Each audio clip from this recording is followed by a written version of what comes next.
Hello, everybody.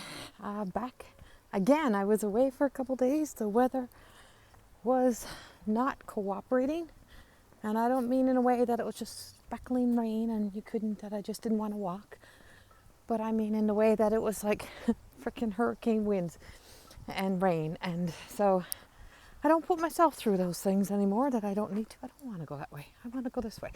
And so, I'm out walking again today. I've already put in a good probably 15-20 minutes so far. Took some time to listen to some music to raise my vibration. I have been writing all morning, and and I just found another rock from the Slave Lake rocks, and this one is Halloween with two little cats hanging from a tree. That's kind of what it was like yesterday, trying to survive the wind the last couple of days. But this beautiful little orangey color and the black in the tree kind of represents a little bit of our talk of today. And we're traveling all the way down into our sacral, funny, and now we find an alien, which is so appropriate. I'm going to take them and we'll move them for the kids. Put them in a new spot, and usually I take pictures, but because I'm recording I can't take pictures, so I'll try to Snapchat it I'll try to take a picture from the video later. But we're talking about the sacral, and we are talking a little bit about the alien of us. These feel like they're just painted and so fresh, and so we're going all the way down to the sacral and into the parts of us that you probably don't even know exist, which you have no idea sometimes, because we get so caught up in the world that we live in our creation of our world, that we don't realize that we have other worlds that makes us an alien to those worlds, and makes us wonder why we're not doing well in the worlds that we're living in. And so when you're often wondering, why am I in such a struggle? Why I'm having such a hard time? Why? Why are you always why are you trying to hold on too tightly to a life that may just not be for you anymore? And what emotional stories are you living in of the past that are dictating and controlling your todays? And so today what we're talking about is where the alien is that master energy and the creator energy, and really understanding that you are the master creator. So if you've seen me ever use my cards, and in working with my cards, you see a card that's rooted and grounded, and we call her the master manipulator. And people say, ooh, she's not a nice card, or it's not nice. And I'm like, no, she's actually beautiful and she's actually wonderful. But she turned herself she roots herself so deep in the past and in the stories that she is the master manipulator of her own life, keeping her in her misery and her hurts, so that she never fully becomes her truth.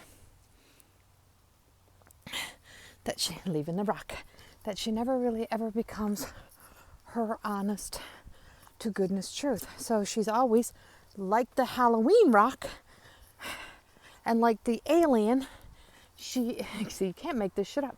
She's wearing a costume, a mask.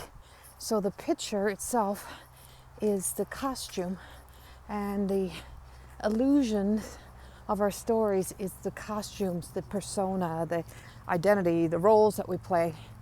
And it's all based on either what your umbilical cord, generational, passed down to you, that this is who you are, this is what you are, this is the way we do things, this is the way all women or all men in our family did it.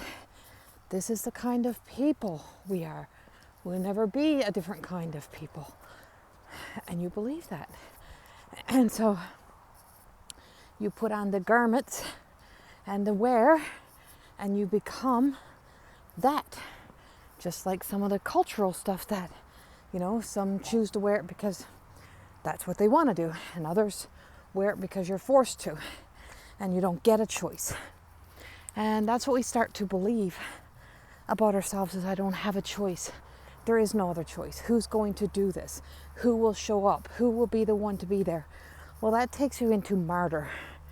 And there's actually a complex called martyr complex. And it's real. It's actually real. That you can have martyr complex symptoms of the martyr, and it's a syndrome, right? And so you could become so deep and so crippled into it, all the way down sacral, below the belly button. And it's right where we gain our protection, where we put our weight. And you will create the whole life around the martyr. And then you show up somewhere and you want everybody in the world to know that you were the first one there. You're always there. And then you gaslight people unintentionally sometimes. You gaslight people and you tell people, you'll be sorry for this.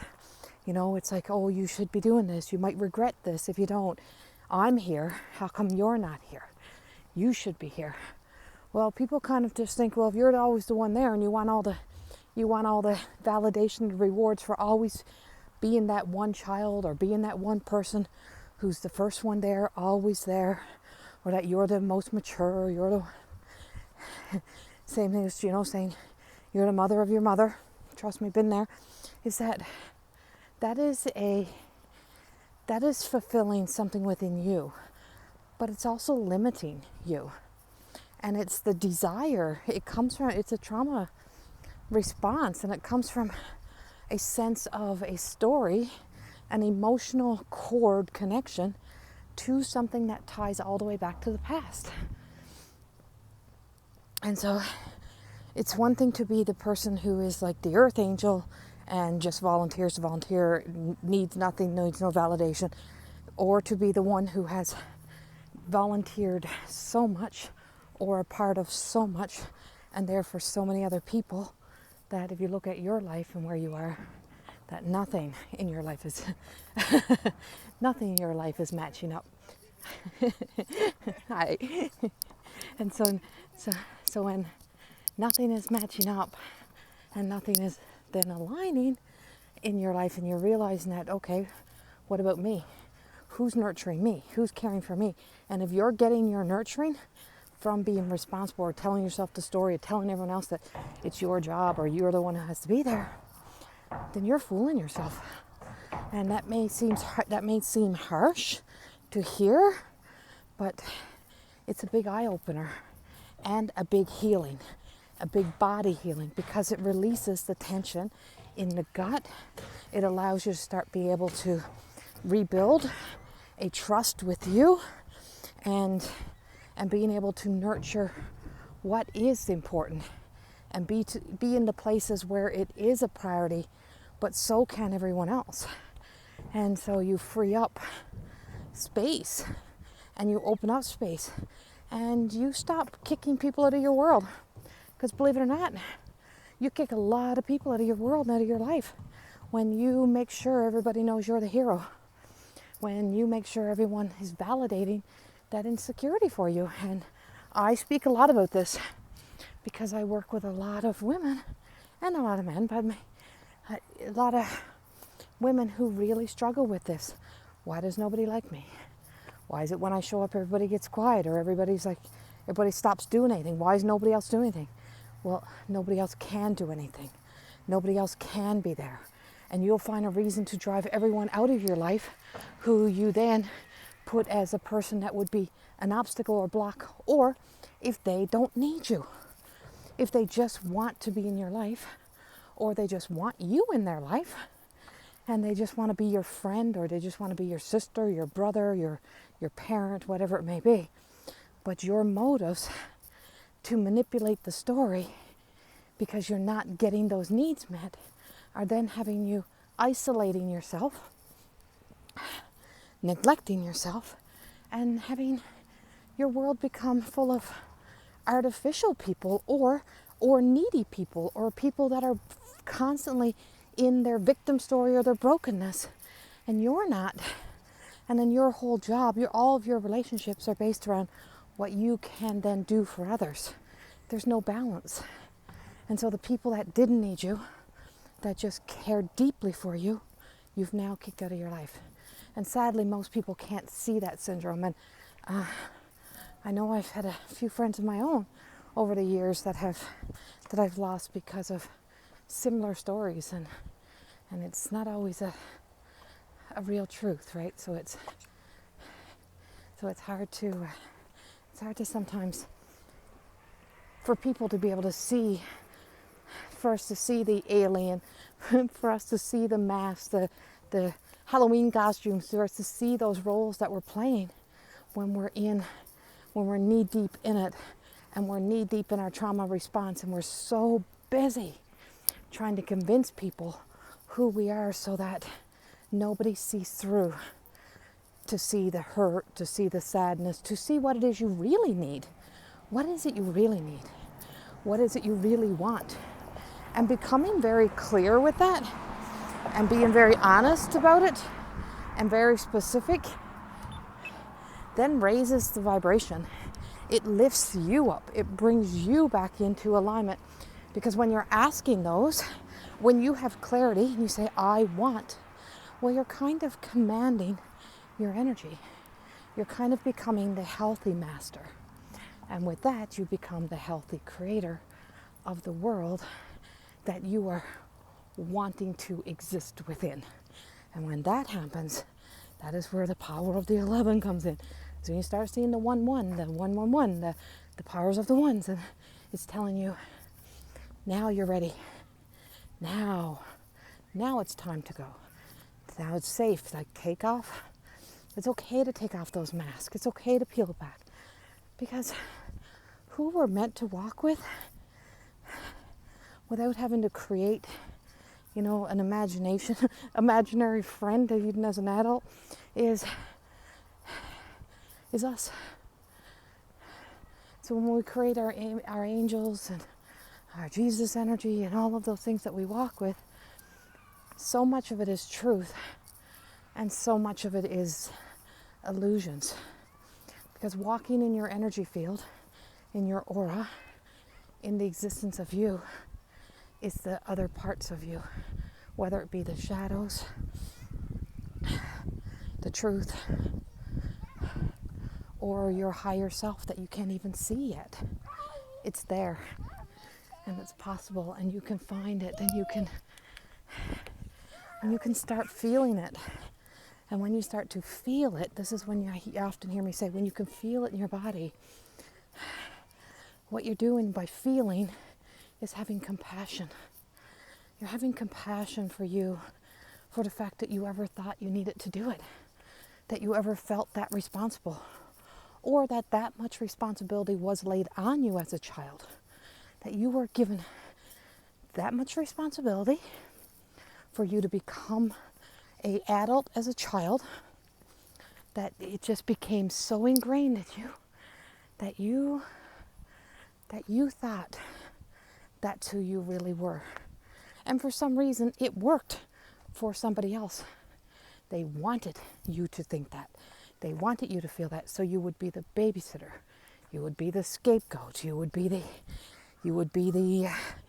nurturer of them. You would care for them. And so it's been with you sometimes for so long that you cannot see beyond that. And sadly, the people that do it to us are often the people who had it done onto them.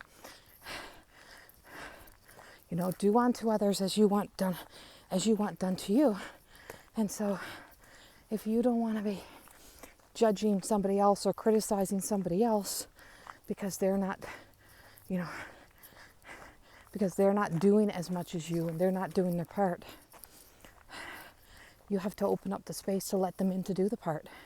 You have to open up to let them in, and you have to really look at, what am I gaining emotionally, and what is this fulfilling for me, and why, what is this keeping me from having to see in my darkness of me?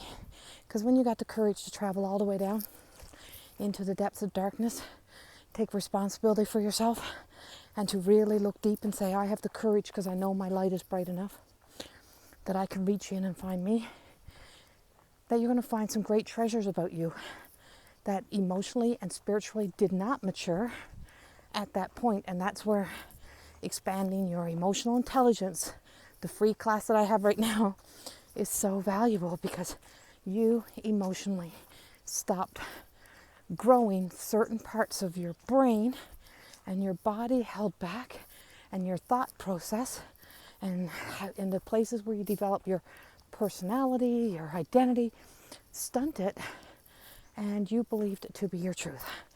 And so this is about expanding, growing, healing the sacral, your intuition. Be on trust your intuition, your instinctual self. So you're not your primal that, oh my God, everyone's in trouble, or I'm in trouble, so I got to jump in. And healing the brain itself. There's different compartments in the brain that when you're in a healthy mind, body, soul, you start to use different parts of that brain, and your body reacts and responds differently, and you're not so reactive to a moment. When something is going down, you look around of who else is available. Am I available? Do I have what it takes? Maybe I'll check, see if somebody else is closer. Maybe I'll check, see if someone else would like to go first. Maybe I'll just check in and say, can we do something together? Can we work together on this? And I don't have to be that person, because that is you becoming that person. And it's going to feel very alien-like to you. And you're going to feel like you're empty, because it's uncomfortable to walk away from these so-called response personality trait, trauma response personality traits that have grown and developed, that have either been conditioned to you, told what you had to wear, told who you need to be, like in personality, and who you really are. You can be a really good, kind, caring, compassionate person and not have to jump for everyone's needs. Not having to judge and criticize everyone who's not there, who's not jumping in, that you're not gaslighting other people for not being there, not being able to be of service, because that's all you. That's your story. What are you still trying to complete? What are you still trying to fill up on? And why is it that you need to be seen? Because if you knew the true truth, we're never not seen. And everyone has their time to be present and support. Support looks nothing like a martyr complex. And the deeper you go and the deeper you're willing to see, it takes you away from that controlled awakening, that controlled fall of, nope, that's who I am. No, it's not. That's who we become. And we become so much more than we need to be. And when we let it go, we become all who we can lovingly, comfortably, balanced be. Have a beautiful rest of your day. I hope your sun is shining where you are. And I hope these walks with me have been helping you. There's one more guaranteed. I don't know what comes after that. But thank you. Even if you're still home on your couch, that this is taking you to a place of recognizing something that is valuable for your growth and your development. Much love. Bye-bye.